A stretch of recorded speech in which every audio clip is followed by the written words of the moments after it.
ॐ नमो भगवते वासुदेवाय।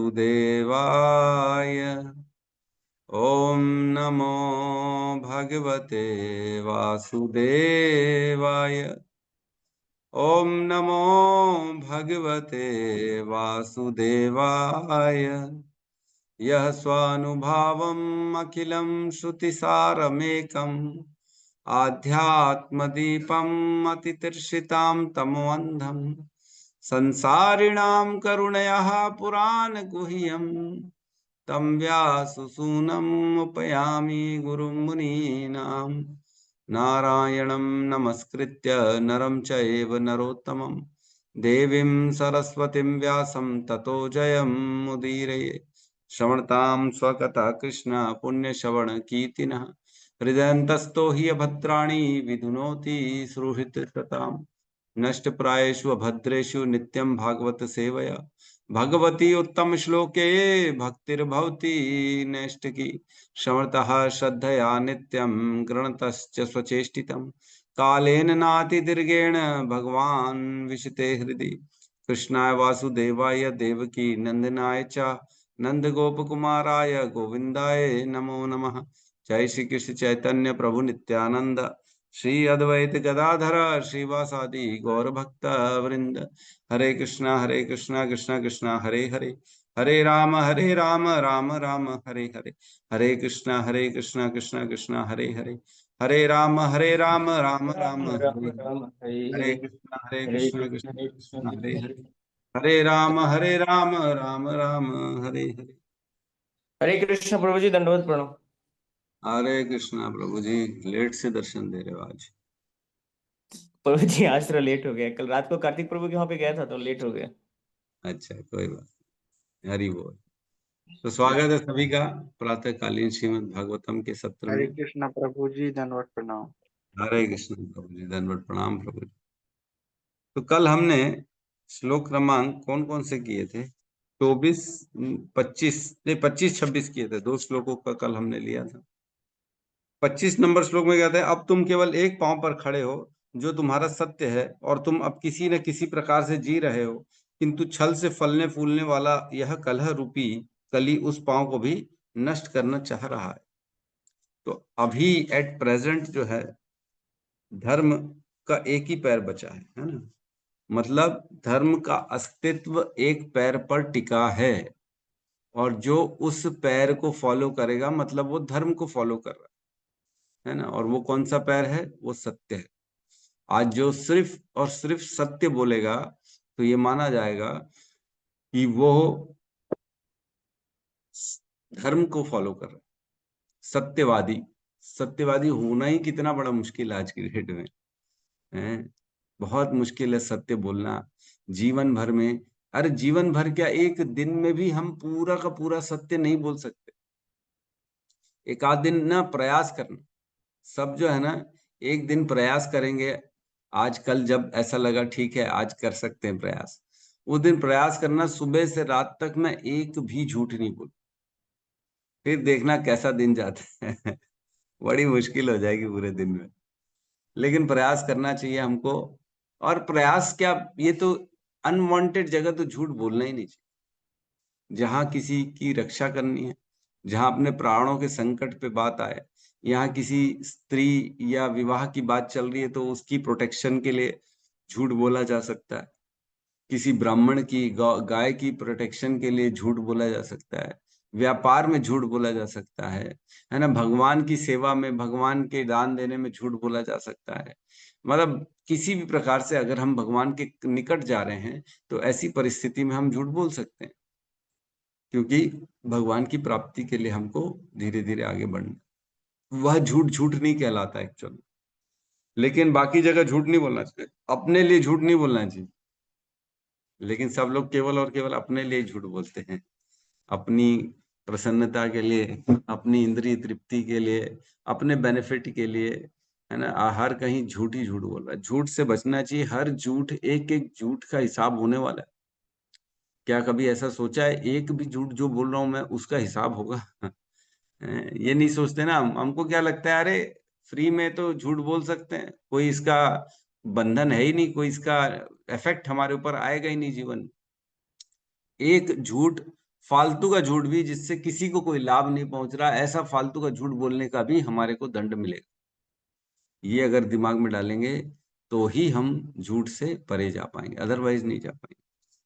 फिर कहते हैं 26 नंबर श्लोक में, निश्चय ही पृथ्वी का बोझ श्री भगवान द्वारा तथा अन्य अवतारों द्वारा भी कम किया गया था। जब वे अवतार के रूप में विद्यमान थे तब उनके शुभ पद चिन्हों द्वारा समस्त कल्याण संपन्न होता था। तो पृथ्वी के बारे में बता रहे हैं, जो गाय को देख के, यद्यपि परीक्षित महाराज को बताया नहीं किसी ने कि यह गाय जो है ये पृथ्वी है, लेकिन वो खुद ही समझ गए कि यह पृथ्वी है। तो आज हम श्लोक क्रमांक 27 में प्रवेश करते हैं। 27 28 आज के श्लोक जो है ना बड़े इजी हैं, बहुत ज्यादा व्याख्या की जरूरत नहीं है, इसलिए हम कोशिश करेंगे जल्दी जल्दी 4-5 श्लोकों को ले सकें आज।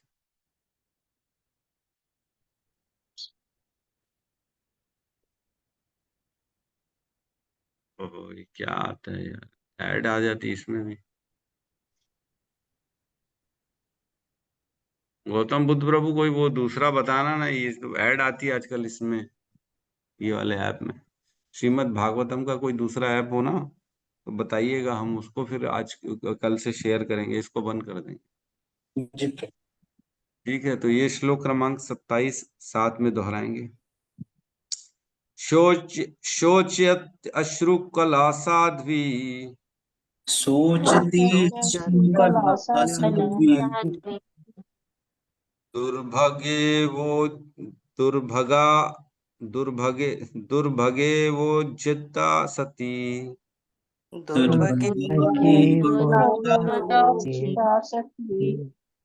अब्रह्मण्या नृपव्याजा,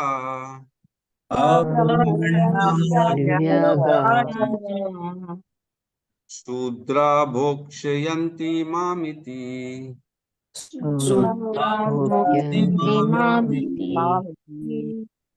सोचती अष्टु कला साध्वी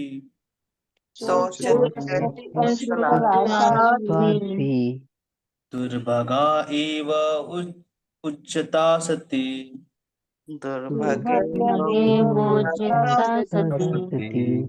अब्रह्मणया नृपव्याजा,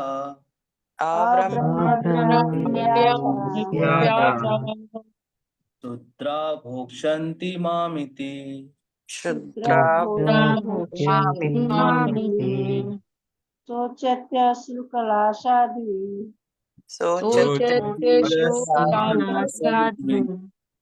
दुर्भाग्यवोचिता सती,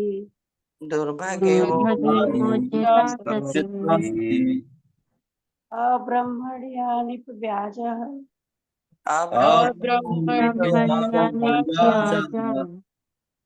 शूद्रा भोक्ष्यन्ति मामिति।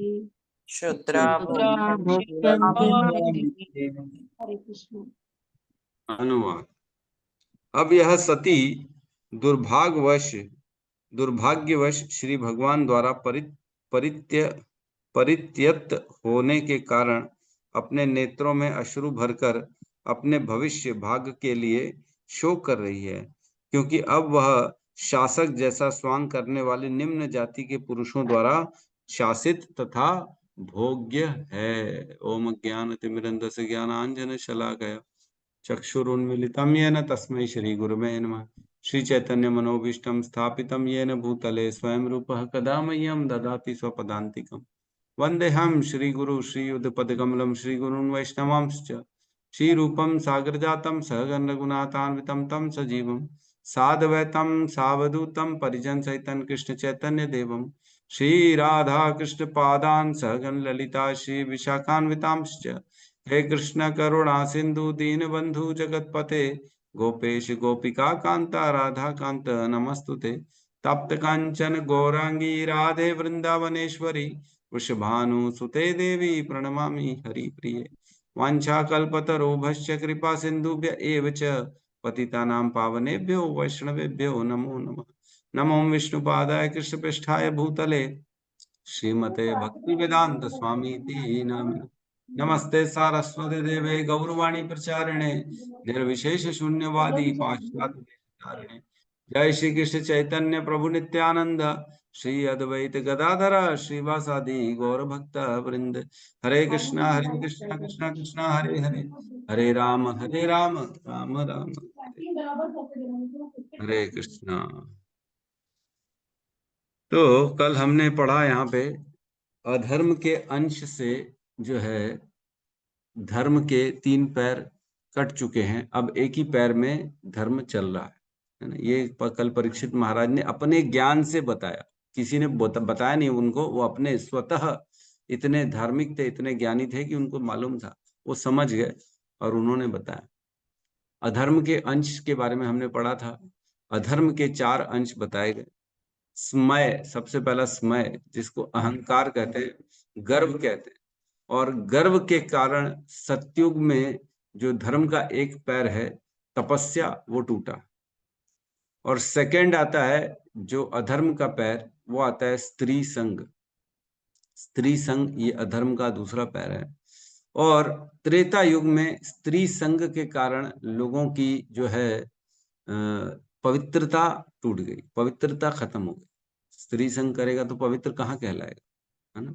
अवैध स्त्री संग, अवैध पुरुष संग, इससे पवित्रता खत्म हो गई। फिर आता है तीसरा अधर्म का पैर, जिसको मदय कहेगा। मद, मद है ना, मद मीन्स नशा।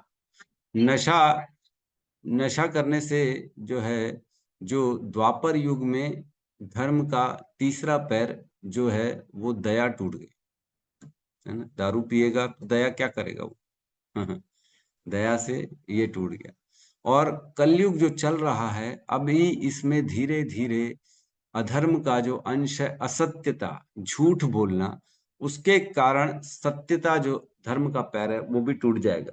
कलयुग के अंत तक धीरे धीरे धीरे, ग्रेजुअल होता है प्रोसेस, ये धीरे धीरे कम होगा। अभी शुरुआत में 100% सत्य था, अभी 95% है, धीरे धीरे 90 हो जाएगा, 80 हो जाएगा, 60, 50, 40, 20, 10, फिर शून्य बचेगा ही नहीं, 0 हो जाएगा। कोई झूठ, कोई सत्य बोलेगा ही नहीं। हर आदमी बचपन से झूठ ही सिखाया जाएगा उसको। हर व्यक्ति, अपने माँ बाप बच्चे को झूठ बोलेंगे, बच्चा माँ बाप को झूठ बोलेगा, पति पत्नी को झूठ बोलेगा, सब जगह झूठ ही झूठ चलेगा, हर जगह झूठ ही झूठ, कुछ सत्य मिलेगा ही नहीं।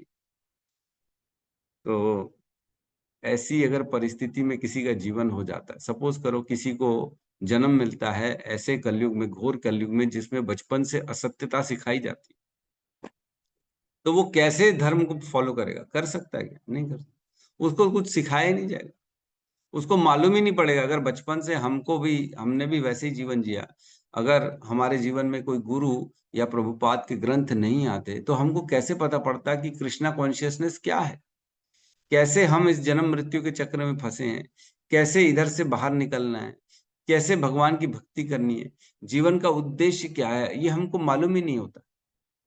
प्रभुपाद इतने करुणावान, इतने मर्सीफुल प्रभुपाद ने इतना कुछ हमको ज्ञान दिया है, बड़ी आसान से शब्दों में ज्ञान दे दिया। और कहाँ मिलता है ऐसा ज्ञान?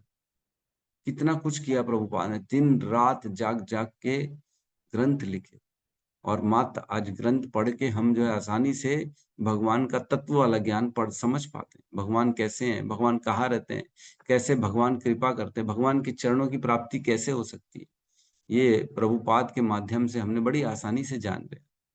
तो हमको इतना आसान रास्ता मिल गया है, लेकिन जरूरी नहीं है हमेशा मिलेगा, है ना। हो सकता है कई लोग होंगे चांस लेंगे, नहीं नहीं ठीक है अगले जन्म में कर लेंगे प्राप्ति, उसमें क्या, भगवत प्राप्ति हो जाएगी, इसमें तो थोड़ा सा एंजॉय कर लेते ना। तो आप बहुत बड़ा रिस्क ले रहे हैं, बहुत बड़ा रिस्क। क्या पता अगला जीवन ऐसे युग में जन्म मिल जाए जहां भगवत नाम ही नहीं हो, कृष्ण का नाम ही नहीं हो उस योनि में, उस जीवन में। अगर आज भी ऐसी बहुत सी जगह हैं जहां भगवान का नाम लिया ही नहीं जाता, जहां बताया ही नहीं जाता, बचपन से किसी को मालूम ही नहीं, ज्ञान ही नहीं है, तो फिर कैसे भगवान की प्राप्ति करेगा कोई? तो हम सौभाग्यशाली हैं, हमको इसका पूरा लाभ उठाना चाहिए। जो आज की वास्तविक परिस्थिति है वो ये यद्यपि बहुत गलत है, फिर भी भगवान ने कृपा करके हमको अपना ज्ञान दे दिया, तो भगवान की कृपा मिली है, तो आज हमको उसका उपयोग करना चाहिए। भगवान चाहते हैं कि हम इसी जीवन में भगवत प्राप्ति कर पाए, तो तीव्रता से लगना चाहिए। तीव्रेण भक्ति योगेन तीव्रता से भगवान की भक्ति में लगना चाहिए। इस श्लोक में कह रहे हैं कि शोचती अश्रु कला साध्वी। गाय जो है, जो साध्वी है, यहाँ पे साध्वी का अर्थ है गाय, जो पृथ्वी है, वह क्या कर रही है? शोचती, शोक कर रही है। और अश्रु कला, आंसू, आंखें उसकी आंसुओं से भरी हुई है। पृथ्वी गाय के रूप में जो खड़ी है, उसकी शोक कर रही है और उसकी आंखों में बहुत ज्यादा आंसू है। और क्या कर रही है? दुर्भगा इव उज्जति सती। और क्योंकि वो दुर्भाग्यशाली है, क्योंकि भगवान द्वारा त्यागी गई, दुर्भाग्य हो गया उसका, पृथ्वी का, क्योंकि उसने भगवान ने उनको त्याग दिया, भगवान जा चुके। और क्या करें? अब्रह्मण्या नृप व्याजा। अब्रह्मण्या मीन्स अब ब्राह्मण संस्कृति से परे होती जा रही है। क्यों? क्योंकि नृप व्याज मीन्स जो राजा के वेश में, राजा का वेश का बहाना करके खड़ा है। कौन खड़ा है? कलयुग जो राजा का वेश धारण किया हुआ है, शूद्र जो है, बहाना किया हुआ ना, ये बहाने से आ जाओ, बोलते ना, अरे पिताजी का बहाना बना दिए, किसी को भी डुप्लीकेट पिताजी ले जाएंगे कॉलेज में, बहाना बना के आ जाएंगे। तो वैसे ही डुप्लीकेट, व्याजह मीन्स बहाना बनाना, डुप्लीकेट करना। तो अब्रह्मण्य, अब पृथ्वी के अंदर ब्राह्मण कुल की संस्कृति का नाश हो रहा है। तो नाश हो रहा है कि नहीं हो रहा है? ब्राह्मण, बगैर गुटके का तो मेरे को एक ब्राह्मण नहीं दिखता, पता नहीं क्या हो जाए आजकल। तो जब जब ब्राह्मण देखता हूँ मैं धोती कुर्ता में, हाँ ब्राह्मण है, चलो अच्छा तो है, कम से कम टीका लगा है, धोती कुर्ता पहना है, बढ़िया शिखा का है, सब कुछ है, लेकिन मुंह में गुटका ही भरा पड़ा। तो ये ब्राह्मण कुल का नाश हो रहा है। उनको मंत्र नहीं आते, उनको कुछ आता नहीं, संस्कार नहीं आते, वो घूम रहे हैं, फिर रहे हैं, मजे कर रहे हैं, और खाली जब दक्षिणा की बात आती तब धोती कुर्ता पहन के आ जाते। लेकिन बाकी टाइम कई बार मॉलों में भी घूमते हैं, कई बार दोस्तों के साथ भी घूमने निकल जाते पंडित। लेकिन ये ब्राह्मण की संस्कृति नहीं है ना। ब्राह्मण क्या है? शमो दमः तपः शौचम, शमो दमः तपः शौचम आर्जवम एव शांति आर्जवम एव वा ज्ञानम विज्ञानम आस्तिक्यम धर्म कर्म स्वभावजम। ये जो है, ये धर्म है, ये ब्राह्मण के स्वभाव है, ये कर्म है ब्राह्मणों के, जो भगवत गीता में बताए गए। ये ब्राह्मण नहीं करेगा तो वो ब्राह्मण बंधु हो जाएगा। ब्राह्मण बंधु मीन्स जो ब्राह्मण कुल में तो उत्पन्न हुआ है, लेकिन ब्राह्मणों के गुणों से विहीन है, ब्राह्मण के कार्य नहीं करता, उसको ब्राह्मण बंधु कहा जाता है। तो यहाँ कह रहे हैं ब्राह्मणों से विहीन हो जाएगी, यज्ञ नहीं होंगे, ब्राह्मणों के द्वारा लोगों को बताया नहीं जाएगा, ब्राह्मणों के द्वारा जो है पूजा अर्चना यज्ञ इत्यादि नहीं किया जाएगा। तो ऐसे स्थिति में अब्रह्मण्य, ब्राह्मण संस्कृति से परे हो जाएगी। और नृप व्याज मीन्स जो शूद्र है, जो कलयुग है, वो राजा का वेश धारण किया हुआ है, बहाने से आया हुआ है, इसलिए। और क्या कह रहे? शूद्रा भोक्ष्यन्ति मामिति। और जो है शूद्र, निम्न जाति के लोग जो हैं उसको भोग करेंगे, शासन करेंगे पृथ्वी पे। राजा का वेश धारण करके निम्न जाति के लोग जो होंगे, वह जो है शासन करेंगे पृथ्वी पे। तो ये बहुत इंपॉर्टेंट है कि जो शासक हो, जो प्रशासक हो, वो धार्मिक हो, उसको ज्ञान होना चाहिए। शूद्र मतलब अधर्म का ज्ञान, जिसको धर्म का ज्ञान ही नहीं है उसे शूद्र कहा जाएगा। लेकिन प्रशासक जो होता है, उसे धर्म का ज्ञान होना अति आवश्यक है, क्योंकि प्रशासक ही नहीं अगर धर्म का ज्ञान रखेगा तो लोग कैसे करेंगे? यद्यत आचरति श्रेष्ठ तत्त देवेतरो जना स यत प्रमाणम कुरुते लोकोस्तत् अनुवर्तते। भगवान कहते भगवत गीता के 4थे अध्याय में कि यत यत आचरति श्रेष्ठ, जैसे जैसे श्रेष्ठ लोग आचरण करते हैं, तत्त देवेतरो जना, और वो अपने आचरण से क्या करते हैं? वो स्थापित करते हैं लोगों के बीच में। स यत प्रमाणम कुरुते लोकोस्तत् अनुवर्तते। और ऐसे प्रमाणों के द्वारा, ऐसे उनके आचरणों को देख देख के सभी लोग उनको फॉलो करते हैं। तो जो लीडर्स हैं, उनकी जिम्मेदारी है कि वो धर्म का आचरण करें। अगर माता पिता ही गलत काम करेंगे तो बच्चा कैसे सही काम करेगा? करेगा क्या? वो तो देख रहा अपने लीडर, अपने माँ बाप को कि चोरी करना चाहिए, माँ बाप सिखा रहे हैं, मॉल में जाओ, 2-4 पैकेट डाल दो अपने अंदर बैग में, चुपचाप साइड में पॉकेट में डाल के निकाल के ले आओ। बच्चा सीखेगा तो बच्चा बड़ा चोर निकलेगा, छोटा चोर निकलेगा क्या? नहीं। माँ बाप ने अगर उसको बिस्किट और ये सब चोरी करना सिखाया तो बड़ा होके बच्चा जो है वो सोना चोरी करेगा, बड़ा चोर बनेगा। तो जो जो उसको सिखाया जाता है, जो लीडर्स के द्वारा कराया जाता है, वही पूरी संसार, पूरा लोग, पब्लिक उसको फॉलो करती है। तो यहाँ कह रहे हैं निम्न जाति के लोग शासक करेंगे तो पूरा का पूरा बेसिकली प्रजा ही निम्न जाति की हो जाएगी, अधार्मिक हो जाएगी। अब वो हो रहा है धीरे धीरे। आज की डेट में नेता कौन क्या सिखा रहा है? कोई आचरण सिखा रहा है अपना? कोई जल्दी उठना सिखा रहा है? कोई ऐसा कानून बना रहा है कि नहीं आज से जो है दारू बंद है और सबको एक माला जपा करना है और सबके घर 6 बजे अलार्म बजेगा, सबको उठना है, नहीं तो दंड पड़ेगा। आज लोग टैक्स नहीं देते तो वसूलने करने आते कि नहीं आते? गवर्नमेंट के डिपार्टमेंट लोग, टैक्स दो, देना पड़ेगा तुमको, कैसे नहीं दोगे टैक्स? तो ऐसा भी कोई नियम बना सकता है, एकादशी रखो नहीं तो तुम्हारे को फाइन पड़ेगा, नियम बनाया जा सकता है। जब कहते 4 कुमार को एक दिन के लिए ब्रह्मा बना दिया गया था, है ना, 4 कुमार एक दिन के लिए ब्रह्मा बने थे, तो उन्होंने अपने इस आचरण से, अपनी शक्ति से पूरे संसार में भगवान की भक्ति फैला दी थी। हर हर लोक में भगवान की भक्ति होती थी उस एक दिन में। ब्रह्मा जी का एक दिन बहुत बड़ा दिन हो गया ना। हमारा ऐसा नहीं है, हमारे हमारे कई युग आ गए, हजारों हजारों युग आ गए। 1000 युग का होता है ब्रह्मा जी का, 1000 चतुर्युगी का होता है ब्रह्मा का एक दिन।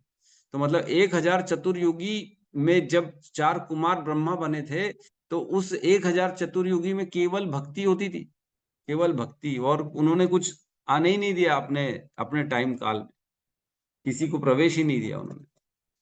तो यहाँ कह रहे हैं बेसिकली कि आज की डेट में सारे लोग जो है ना वो अधार्मिक हो जाएंगे और शूद्रों के द्वारा प्रशासन चलेगा, जिसको धर्म का ज्ञान ही नहीं। तो पृथ्वी इसलिए शोक कर रही है यहाँ पे। ठीक है, हम अगले श्लोक में प्रवेश करते हैं।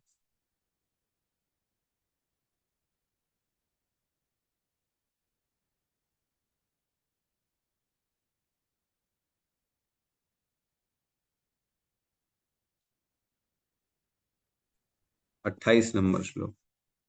इति धर्मं महिं चैव इति धर्मं धर्मं महीं चैव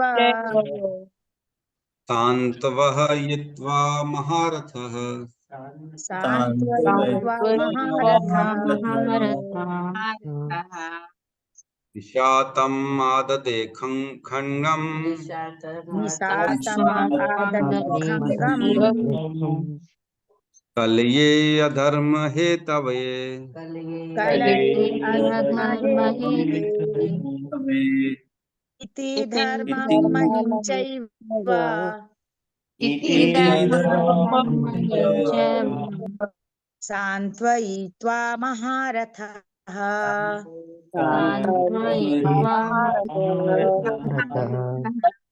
निशातम् आददे खड्गा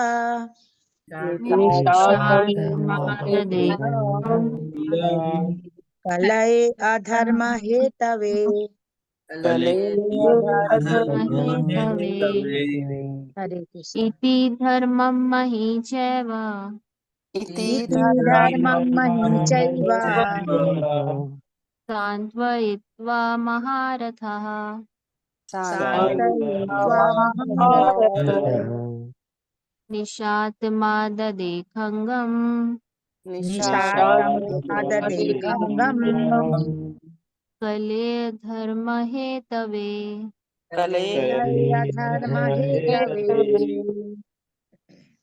अनुवाद। इस प्रकार एक साथ 1000 शत्रुओं से अकेले लड़ सकने वाले महाराज परीक्षित ने धर्म तथा पृथ्वी को सांत्वना दी। तब उन्होंने समस्त अधर्म के कारण साक्षात कली को मारने हेतु अपनी तेज तलवार निकाल ली। यहाँ कह रहे हैं इति धर्मम महिम च एव। इस प्रकार जो है धर्म जो है ना, धर्म को, पृथ्वी को, और मतलब धर्म और महिम मीन्स पृथ्वी को, इस प्रकार उन्होंने सांत्वना दी। सांत्वनायित्वा महारथ, सांत्वना दी किसने? परीक्षित महाराज, जो कि महारथ है। महारथ मतलब जो एक साथ 1000 लोगों से लड़ने में सक्षम हो। ऐसे महारथी जो परीक्षित महाराज ने पृथ्वी और धर्म को सांत्वना दी। और क्या कह रहे हैं? निशातम आददे खंगम, खड़गम, खड़गम मीन्स तलवार, निशातम मतलब एकदम तेज तीखी जो धार वाली तलवार है उसको ले लिया अपने हाथ में। निशातम आददे खड़गम, अपने हाथ में तलवार को ले लिया। और क्या किया? कलये अधर्म हेतवे है, कलयुग जो कि अधर्म का कारण है, मूल कारण अधर्म का वह कलयुग है, उसके लिए उन्होंने अपने हाथ में तेज तलवार ले ली। तो तेज तलवार हाथ में ले ली कलयुग के लिए, मतलब क्या करेंगे अब? डांडिया करेंगे क्या? नहीं, डांडिया थोड़ी करेंगे, नवरात्र नहीं चल रहा अभी। अभी ये सीधा उसको जो है उसका धड़कन क्या है बोलते हैं, धड़ से गर्दन को अलग किया जाएगा। इस उद्देश्य से परीक्षित महाराज जो अकेले 1000 शत्रुओं से लड़ने में सक्षम थे, उन्होंने अपनी तीखी तलवार को उठा लिया कि अब तो मैं इसका वध करूंगा ही करूंगा। कोई राजा हमको ये मतलब ये इमेजिन करना चाहिए, एक ऐसा राजा है जो बहुत ही क्षत्रिय है, जो धर्म को फॉलो करने वाला है। उसने देखा गाय बैल को रोते हुए, अब उनकी प्रोटेक्शन के लिए उसने तलवार उठा ली, तो कितना क्रोध होगा उसके ऊपर। सोचो, एक व्यक्ति को वो मारने के लिए तुला है जिसने केवल और केवल धर्म, जो बैल और गाय है उसके पैरों को तोड़ा, पैरों को काटा है। ऐसे व्यक्ति के लिए ये क्रोधित होके उसकी जान पे आ गए। और आज की डेट में कौन गाय बैल की प्रोटेक्शन करता है? कोई नहीं करता। मर रही है तो मरने दो, क्या फर्क पड़ना है। हम क्या बताएं, इसमें बड़ा दुख होता है देख के, बहुत ज्यादा दुख होता है। इसमें लिखा है एक्चुअल में, तात्पर्य में, जैसा पूर्व में कहा जा चुका है, साक्षात कली वह है जो जानबूझकर शास्त्रों द्वारा वर्जित समस्त प्रकार के पाप कर्मों को करता है। तो इसका कहने का अर्थ यह है कि क्या मिल रहा है उस कलयुग को? अगर धर्म का पैर काट रहा है तो कुछ मिल रहा है? नहीं मिल। क्या हासिल हो जाएगा उसको? पृथ्वी को दुख देके, मतलब गाय को दुख देके और बैल को दुख देके उस शूद्र को क्या मिलेगा? कुछ नहीं मिलेगा। लेकिन कलयुग का यह गुण है, जबरदस्ती दूसरों को लोग परेशान करते है कि नहीं? कई लोग खड़े रहते रोड के चौक में, बोला इधर आ इधर आ, 2 थप्पड़ मारेंगे, बोलेंगे चल जा। क्या मिला मारने से? कुछ नहीं, बस ऐसे ही मजे कर रहे हैं, बैठे खाली, किसी को भी पंगे लेना है किसी से, है ना? ये कई लोगों का गुण है, कुछ गुंडा प्रवृत्ति होती है ना, उन लोगों का गुण होता है, जबरदस्ती लड़ते हैं। कुछ हो ना हो कारण जबरदस्ती बुला के, अरे तू ऐसी तैसी, तूने ये बोला, तूने मेरे को देखा कैसे, अरे घूर कैसे लिया। एक मेरे ना बचपन में स्कूल की बात है, छोटा था मैं, हमारे स्कूल में ये गुंडा हुआ करता था। तो वो ना जबरदस्ती लोगों को बुला के चाटा मारता था। ए मेरे को घूर के देख रहा है, इधर इधर इधर, चाटा मारता था, चल जा। और उनको घूर के घूर के देखो, कोई उसको समझ में, मतलब वर्चस्व अपना बढ़ाने के लिए लोग जबरदस्ती मारा पीटी कर। तो वही कह रहे हैं यहाँ पे कलयुग में कि कुछ मिलना नहीं है, फिर भी लोग पाप कर्म करते हैं, पाप करने में पीछे नहीं हटेंगे, कुछ यद्यपि कुछ प्राप्त नहीं हो रहा है। और कह रहे हैं इसमें, विद्वान नहीं, पूरा ही पढ़ रहे, यह कलयुग निश्चित रूप से कली के समस्त कार्यकलापों से भरा हुआ रहेगा, लेकिन इसका अर्थ यह नहीं है कि समाज के सभी नेता, प्रशासक, विद्वान तथा बुद्धिमान व्यक्ति या सबसे ऊपर भगवत भक्त हाथ पर हाथ धरे बैठे रहें और कलयुग के सभी कार्यों के प्रति निश्चेष्ट हो जाएं। मतलब जो भगवत भक्त हैं, जो प्रशासक हैं, जो लीडर्स हैं, जो भी नेता हैं, उनका ये इसका ये अर्थ नहीं है कि कलयुग तो आ गया, हम क्या कर सकते हैं, बैठे रहो, अब कलयुग तो अपना प्रकोप दिखाएगा ही दिखाएगा। ऐसा नहीं। यद्यपि हमको अपने लेवल पे प्रयास सबको करना चाहिए कि कलयुग से बचें, खुद भी बचें और दूसरों को भी बचाएं, ये हमारी जिम्मेदारी है ना। वर्षा ऋतु में निश्चित रूप से प्रचुर वर्षा होती है, लेकिन इसका अर्थ यह नहीं होता कि मनुष्य वर्षा से बचने हेतु साधन ना अपनाए। ये प्रभुपाद कह रहे हैं कि है, कलयुग है, निश्चित तौर से कलयुग है, उसका प्रकोप भी है, लेकिन ये जिम्मेदारी है हमारी कि खुद को भी अपना कलयुग से बचाएं और दूसरों को भी बचाएं, है कि नहीं? तो कैसे बचाएंगे हम कलयुग से अपने आप को? टीवी मोबाइल ना देखें, कम देखें, रातों को जो है ज्यादा घूमने बाहर ना जाएं, क्योंकि रात का समय जो है तमोगुणी समय होता है।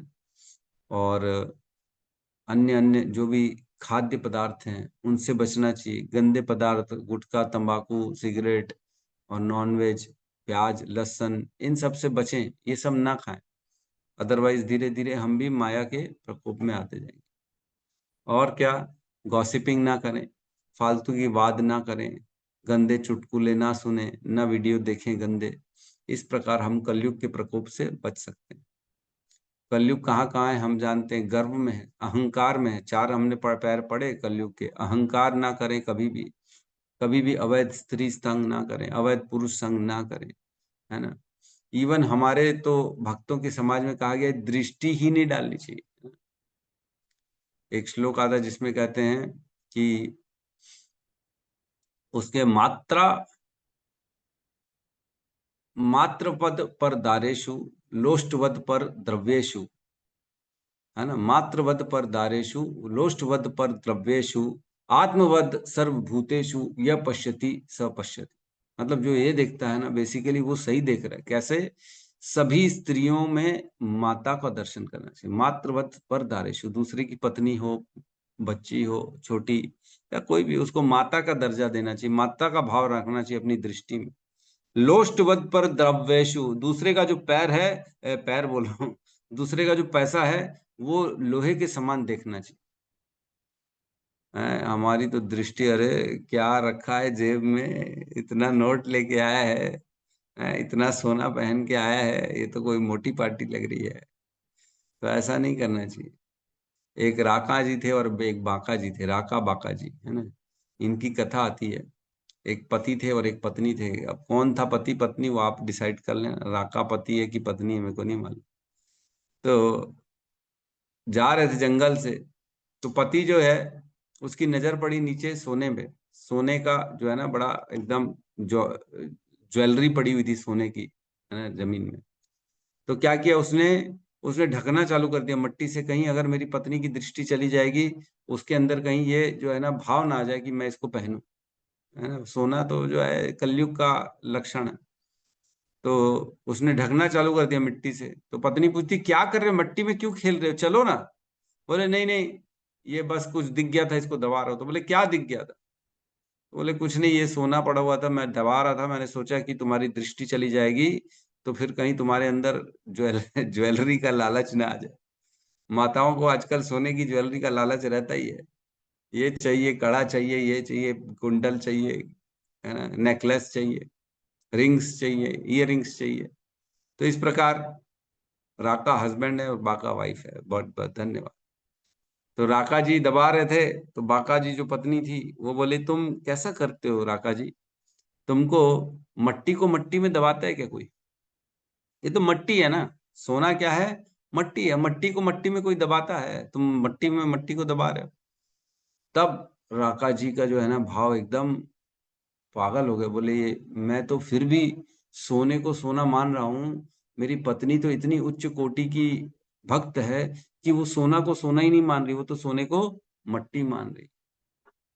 तो इस प्रकार जो है राका जी और बाका जी की कथा आती है। तो खैर वो सब अलग है। यहाँ पे हमारे कह रहे हैं कि हमको यथाशक्ति प्रयास करना चाहिए कि अपने आप को कलयुग से हमको बचाएं, हम अपने आप को बचाएं, यह हमको प्रयास करना चाहिए। तो कैसे प्रयास करेंगे? नेता तो आजकल शराब दुकानों को प्रचार कर रहे हैं, बड़े बड़े लीडर्स हैं, एक्टर्स हैं जो ऐड करते हैं, ये पियो वो पियो, मैं ये पीता हूँ वो पीता हूँ। तो ये गलत तरीका है, इससे हम अधर्म को बढ़ावा दे रहे हैं। ठीक है, अगले श्लोक में हम प्रवेश करते हैं। हमको बचना चाहिए ना बेसिकली सभी प्रकार के कलयुग के दोषों से। कलयुग पीछे पड़ा ही हुआ है हमारे पे, कैसे भी करके हमारी बुद्धि को भ्रष्ट करने के लिए। श्लोक क्रमांक 29। तम जिगासुम अभिप्रेत्य तं जिगासु जिघांसुं विप्रेत्य विहाय निपलांछनम विहाय विलाञ्छनम् तत्पादमूलं शिरसा तत्पादमूलं मूलं शिरसा समगाद भय विहवल समगाद समगाद्भयविह्वलः तं जिगासुं विपय तं जिगासुम जिगासु अभिप्रेत्य विहाय निपलाचनम् विहाय विलाञ्छनम् तत्पादं मूलं शिरसा तत्पादमूलं शिरसा संगाद भय विहवलः समगाद भयविह्वलः भयविह्वलः तं जिघांसुं विप्रेत्य तं जिज्ञासुम् जिगांसुभिप्रेत्य विहाय निपलांछनम् विहाय निपलाञ्छनम् तत्पादमूलं शिरसा तत्पादमूलं शीर्षा समगाद भय विह्वलं समगाद भयविह्वलः अनुवाद। जब कली ने समझ लिया कि राजा उसको मार डालना चाहता है, तो उसने तुरंत राजा का वेश त्याग दिया और भयभीत होकर अपना सिर झुकाकर पूर्ण रूप से उनके समक्ष आत्मसमर्पण कर दिया। यहाँ क्या बता रहे हैं? वह जो शूद्र के रूप में कलयुग था, जो शूद्र है कलयुग राजा के रूप में था, उसने क्या किया? अपने वस्त्रों का, अपनी बाहरी जो उसने बना के रखा था, जो राजा का वेश धारण किया, उसको त्याग किया और पूर्ण रूपेण समर्पण कर दिया। तम जिगासुम अभिप्रेत्य, तम मीन्स वह कलयुग जिगासुम अभिप्रेत्य, जिगासुम मीन्स उसको मारने के लिए जब उन्होंने देखा, जिगासुम मारने हेतु इच्छुक है कौन? परीक्षित महाराज। अभिप्रेत्य मतलब ये समझ गया कि अब मेरे को मारने वाले हैं ये परीक्षित महाराज, उसने कलयुग ये समझ गया। फिर क्या किया उसने? विहाय नृपलांछनम, विहाय मीन्स त्यागना, विहाय छोड़ दिया, त्यागा। क्या त्यागा? नृपलांछनम, राजा का वेश उसने त्याग दिया। नृप मीन्स राजा, है ना। नृपलांछनम, राजा का वेश उसने तुरंत त्याग दिया, शूद्र ने, कलयुग ने। और क्या किया उसने? तद पाद मूलम शिरसा, और तद पाद मतलब उस राजा के चरणों, है ना, तद पाद मूलम, उनके चरणों पर शिरसा, अपने सिर को रख दिया। परीक्षित महाराज के चरणों में कलयुग ने अपने सिर को रख दिया, टच कर दिया उनके पैरों में। और क्या कहा? समगादः भय विह्वलः, समगादः मीन्स पूर्ण रूपे से शरणागति। ऐसा नहीं कि नहीं बस दिखावे के लिए, ऐसा नहीं, पूर्ण रूपेण शरणागति कर दी उन्होंने। भय विह्वल, और भयभीत थे। भयभीत था कौन? कलयुग। सोचो इतने प्रतापी राजा थे, राजा परीक्षित। तो इसमें कहा गया है पूर्ण रूपेण उसने आत्मसमर्पण कर दिया।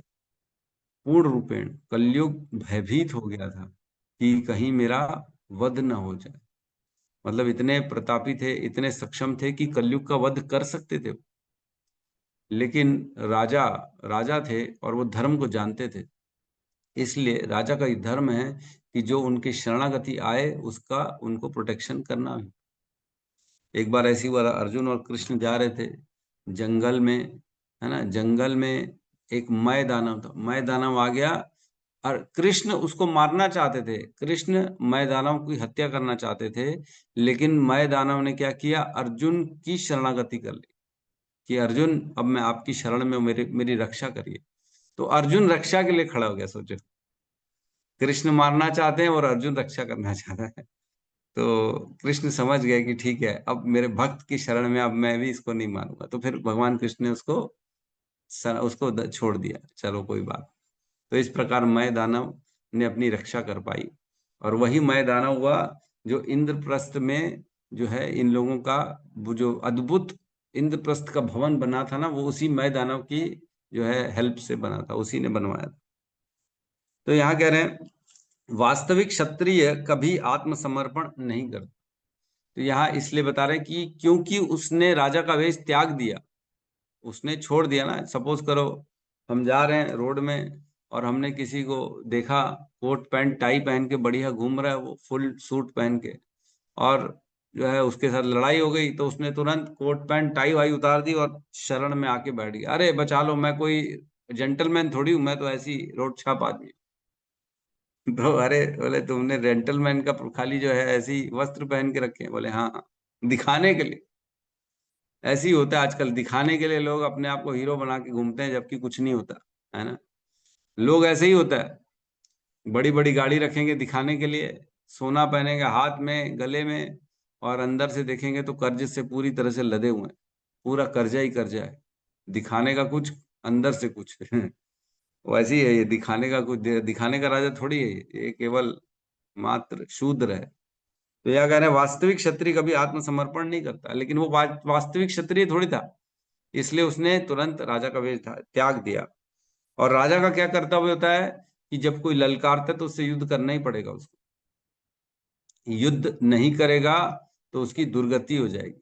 जैसे अर्जुन युद्ध नहीं करना चाह रहा था, तो भगवान कृष्ण ने उसको समझाया, नहीं तुमको स्वभाव, तुम क्षत्रिय हो, तुमको युद्ध तो करना ही पड़ेगा, आज करो तो कल करो, परसों करो, लेकिन युद्ध तो तुमको करना ही पड़ेगा। तो वैसे ही कह रहे हैं राजा का यह धर्म है कि अगर कोई उसको ललकारे तो उससे वो युद्ध करे, चाहे फिर वो मर जाए, चाहे वो अपने प्राण त्याग दे, चाहे सामने वाले को मार दे, दोनों ही परिस्थिति में जो मरेगा वो कहाँ जाएगा? स्वर्ग में जाएगा। हमने पढ़ा है युद्ध में कोई भी अगर मरता है तो उसको सीधा स्वर्ग की प्राप्ति होती है। तो यहाँ वही कह रहे हैं कि राजा का जो ये धर्म है वो निभाने के लिए उसने अपने वस्त्रों को त्याग दिया, पूर्ण रूप से शरणागति करी परीक्षित महाराज की, और परीक्षित महाराज से उसने अपने संरक्षण के लिए विनती करी। ठीक है, तो इसमें एक बड़ी इंपॉर्टेंट एस्पेक्ट जो हमको समझना है कि देखो राजा परीक्षित महाराज हैं, पूरे पृथ्वी के राजा हैं, है ना। और ऐसा नहीं है कि वो अपने आदमियों को बोल रहे जा तो उसको मार के आ, तो ऐसा भी हो सकता है, उसके बाद बहुत सारे आदमी है ना, मंत्री हैं, ये है वो है, नहीं नहीं, स्वयं जा रहे हैं लड़ने के लिए, स्वयं निकाल ली तलवार, स्वयं खुद। तो आज के अगर हम जो डिफेंस मिनिस्टर हैं या कोई और जो प्रधानमंत्री है, चीफ मिनिस्टर हैं, कभी राज्य में ऐसे आते तो स्वयं जाते लड़ने युद्ध में। पाकिस्तान के साथ युद्ध हो रहा है, कौन मिनिस्टर जाता है लड़ने? कोई नहीं जाता, खाली सैनिक भेज रहे हैं यहाँ से, आदमी मरे तो मरे, हम तो सेफ रहे। अभी पाकिस्तान में जब थोड़ा बहुत बमबारी हुई तो पता पड़ा सबसे पहले वहां का जो डिफेंस मिनिस्टर है उसने अपने पूरे परिवार को बाहर भेज दिया, यूएस पता नहीं कहाँ भेज दिया, वो सुरक्षित रहे, बाकी लोग मर जाए तो मर जाए। लेकिन ये धर्म नहीं है, राजा का धर्म है कि पहले वो आए, पहले सबसे आगे वो खड़ा रहे, पीछे सारे लोग खड़े रहे। तो कानून क्या होना चाहिए? कानून ये होना चाहिए कि जो भी डिफेंस मिनिस्टर बनेगा, एक व्यक्ति कम से कम उसका बेटा, उसका बच्चा कोई ना कोई आर्मी में होना चाहिए, उसको भी युद्ध में जाना चाहिए, तो उसको दर्द रहेगा कि किस प्रकार हमारे लोग लड़ रहे हैं, मर रहे हैं। आज की डेट में खाली मिनिस्ट्री दे देते हैं, कोई दर्द नहीं है। अनपढ़ को जो है ना शिक्षा मंत्री बना देते हैं, अरे शिक्षा मंत्री कौन है भैया? हिंदुस्तान का वो अनपढ़ है, उसको पता ही नहीं है, बताओ क्या लोगों को सिखाएगा, क्या करेगा? वो अनुभव ही नहीं उनको। इसीलिए तो शूद्रों को जो है मंत्री बना दिए ना, जिनको कोई ज्ञान ही नहीं है उनको मंत्री बना दिए, इसीलिए तो दुर्गति हो रही है हमारे देश की। ठीक है, तो उसके बाद कहते हैं अगले श्लोक में हम प्रवेश करते हैं।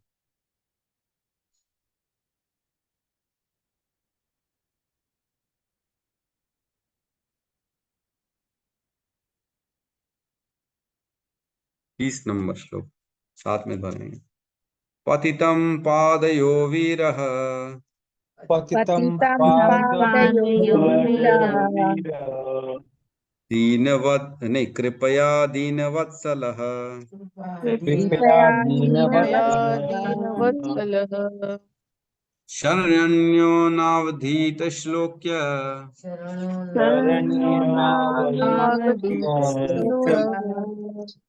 आह चेदम हसन्निवः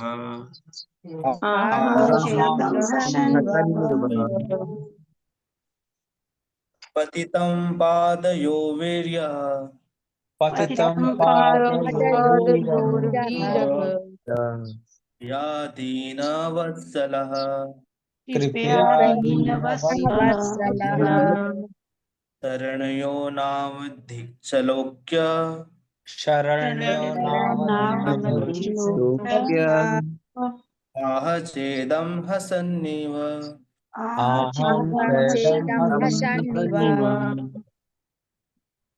पतितं पादयो वीरः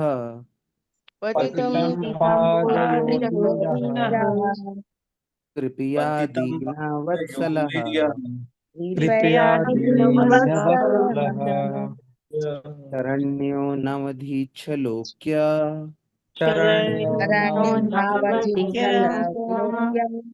आह चेदं हसन्निव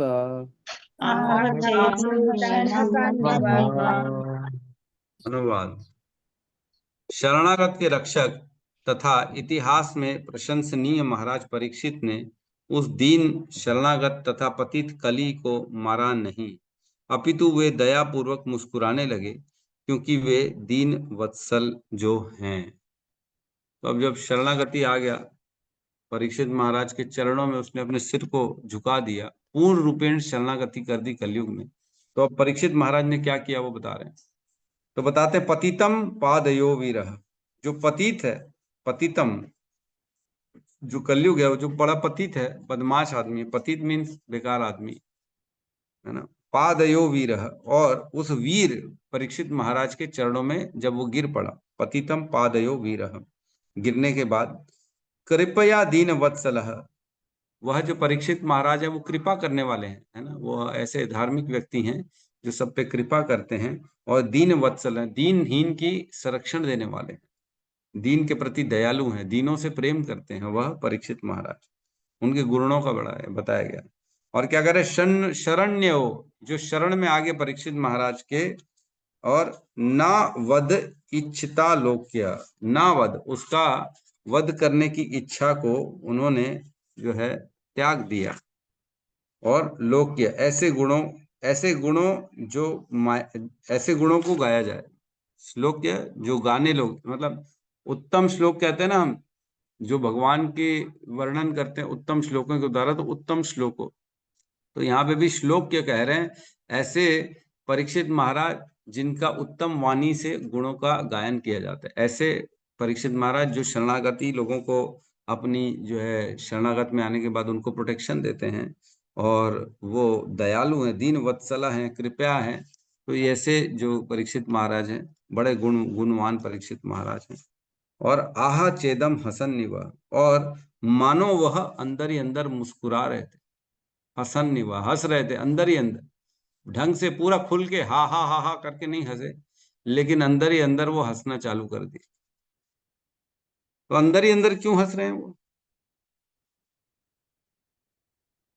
क्यों हंस रहे हैं अंदर ही अंदर परीक्षित महाराज को? अभी तो क्रोधित हो रहे थे, गाय बैल की बोले जो है, इसने गाय बैल के साथ बहुत गलत व्यवहार किया, इसको मैं जान से मार डालूंगा, बड़े क्रोधित हुए वो। उन्होंने तलवार निकाल ली अपने हाथ में, खड़ग जो है तलवार निकाल ली उन्होंने अपने हाथ में। तो हंस रहे हैं यहाँ पे। यस कहिए सावित्री माता जी, क्यों हंस रहे हैं? हरे कृष्णा प्रभु जी वो कलयुग के चतुराई को जान गए थे शायद इसलिए। कलयुग की चतुराई को जान के हंस रहे हैं, ठीक है।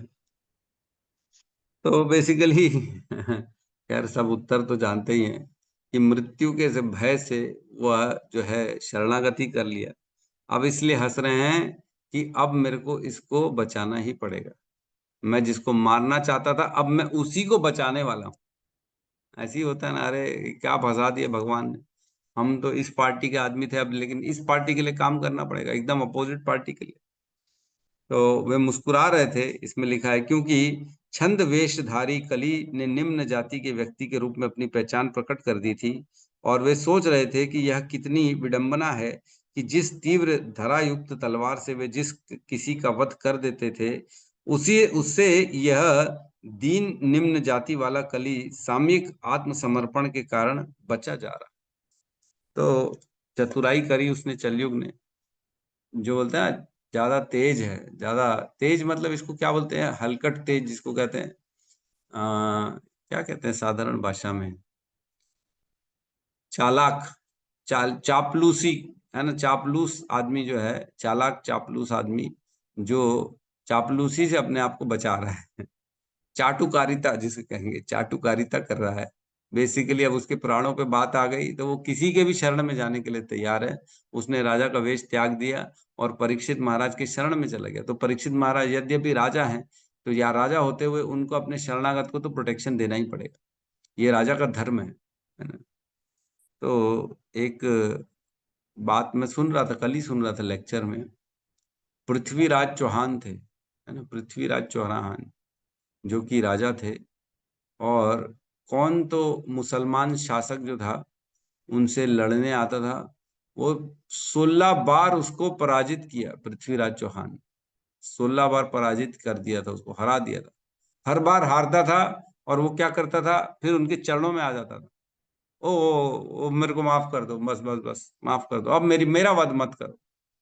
तो क्योंकि क्षत्रिय थे, तो क्षत्रिय धर्म ये कहता है कि कोई भी हमारे शरणागत आए, मोहम्मद गोरी, यस अरुण कुमार बराबर बताया, मोहम्मद गोरी उनके पास आता था, तो 16 की 17 बार उन्होंने उसको जीवन दान दिया। मोहम्मद गोरी था, यस 16 या 17 बार उन्होंने उसको जीवन दान दिया। बार बार सोचो, एक ही व्यक्ति आ रहा है लड़ाई करने आपको मारने के लिए, और जब वो देख रहा है कि मैं परास्त हो रहा हूं, मेरी हालत खराब है, अब मेरे को कभी भी वध हो जाएगा, तो तुरंत तलवार और सब छोड़ के पैरों में गिर जाए, बचा लो बचा लो बचा लो। तो 2 बार हो गया, 3 बार हो गया, 4 बार हो गया, लेकिन 5वीं बार कैसे कोई कंट्रोल करेगा कि मैं इसको फिर से संरक्षण दे दूं? कोई करेगा? बोले बेवकूफ है, मालूम है बार बार आ रहा है मारने, एक बार उसका गर्दन काटो, मृत्यु दो, खत्म करो, बार बार आ रहा है, बार बार आ रहा है। तो ये देखो मुसलमान शासक जो थे ना उस समय के, ये हमने बहुत स्टोरीज में देखा है कि ये लोग पीठ पे वार करते है ना, कैसे कि ये किसी का भी वध कर दिए, पीठ पे वार करके छुप छुप के वार किए। लेकिन हमारे हिंदुस्तान के जितने भी राजा थे, जो राजा संभाजी थे, जो हम देखे, अभी पिक्चर भी आई थी, आपने देखी कि नहीं, छत्रपति शिवाजी थे, ये लोग कभी भी पीठ पे वार नहीं करते, क्योंकि ये राजा का धर्म जानते थे, सामने से लड़ना है, कभी भी पीछे से नहीं लड़ना, और कोई भी शरणागति आए तो उसको प्रोटेक्शन देना ही है। ये राजा का धर्म था, मालूम था उनको, चाहे कितना भी कपटी कपटी क्यों ना हो, अगर शरणागति आ गया तो ये राजा का धर्म है, उसको माफ करना, राजा को संरक्षण दे। तो पृथ्वीराज चौहान हर बार उसको संरक्षण देते थे, ऐसे राजा थे, ये धर्म को जानते थे। लेकिन आज की डेट में कौन धर्म को जानते, कोई नहीं जानता। आज के डेट में केवल और केवल अपनी रक्षा करना, छल कपट से अपनी रक्षा करने को बुद्धिमानी कहा गया है कि नहीं? कैसे भी करके कोई अपनी रक्षा कर ले, ओहो झुक गया ना, चल झुक जा भाई, कैसे भी करके अपनी रक्षा कर ले, हाँ ठीक है भाई, ये अच्छा काम किया तुमने। लेकिन क्षत्रिय आदमी कभी झुकता ही नहीं था पहले, उनका ये गुण था, आत्मसमर्पण कभी कर ही नहीं सकता क्षत्रिय, या तो मर जाएगा या मार देगा, बस बात ही खत्म।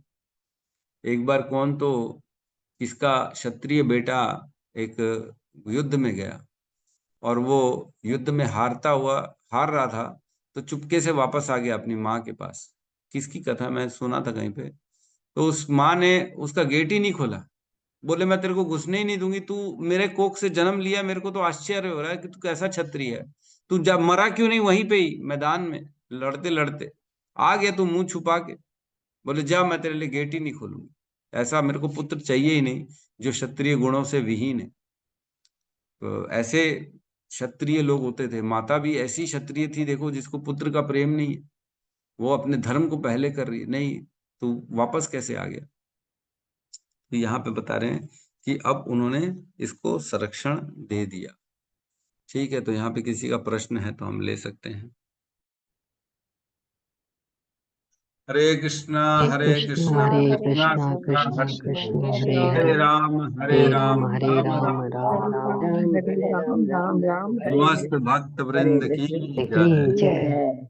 जगत गुरु शील प्रभुपाद की जय। निताई गौर प्रेमानंदे हरि हरि बोल। हरे हरे हरि कृष्णा बोल। प्रभु जी, सादर प्रणाम। बहुत धन्यवाद प्रभु जी, आप हरे कृष्णा हरे कृष्णा।